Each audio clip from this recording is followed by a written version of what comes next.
I'm Punit Oza. I'm the founder and director of Maritime NXT.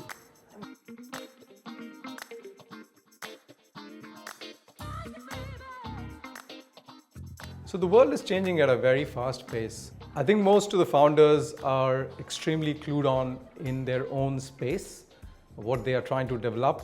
Most of the time, they don't need to look at things beyond their own expertise or area, but the interconnection between their work or their startup and the rest of the space, whether it's in maritime space or trade or political or economic space, is something that they miss out. So as an example would be that if you look at the aviation industry and how it is performing, that actually has lots of lessons for the founders who are doing maritime startups. So maritime startups need to understand that they are essentially solving problems for service providers. Maritime industry itself doesn't have any demand of its own. It is basically catering to the global demand and trade across the globe. If the global trade is changing, then they need to adapt to the changing environment of the global trade. That for me is the most important part. They need to calibrate according to what the rest of the world is doing and not what the industry is doing.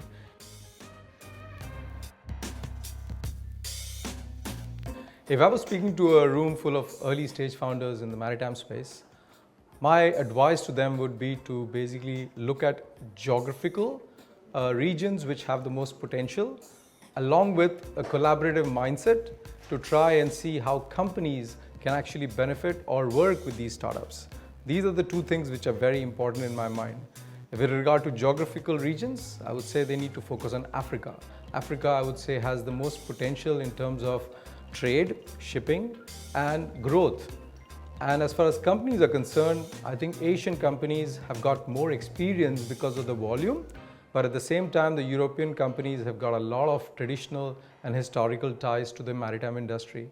So the real question is finding the right network partners, and secondly, focusing on a region that has the most growth potential.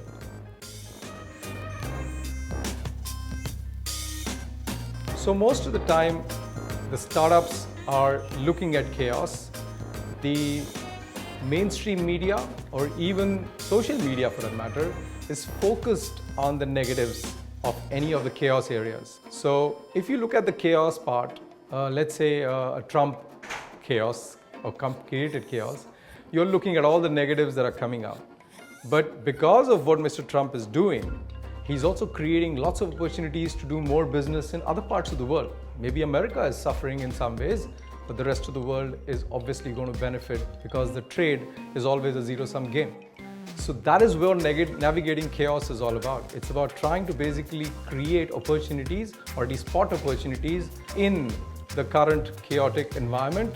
Unfortunately, all the noise is mostly negative. So you have to really think positive in an extremely negative environment. And that's why the founders need to be exceptionally agile in their thinking. Yeah.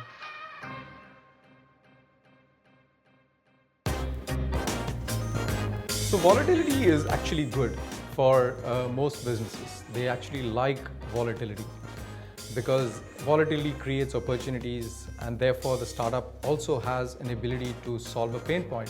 If it's a flat market, then there is little to solve in terms of pain points. Most of the startups believe that the technology is so advanced that they can create an advanced solution right from day one. And that doesn't really work because every solution requires change. And change management is probably best achieved with a simple change rather than complicated changes. So that's the real advice that I would like to give, that please don't think that you are massively trying to change the current system, but you are going to do it incrementally and slowly.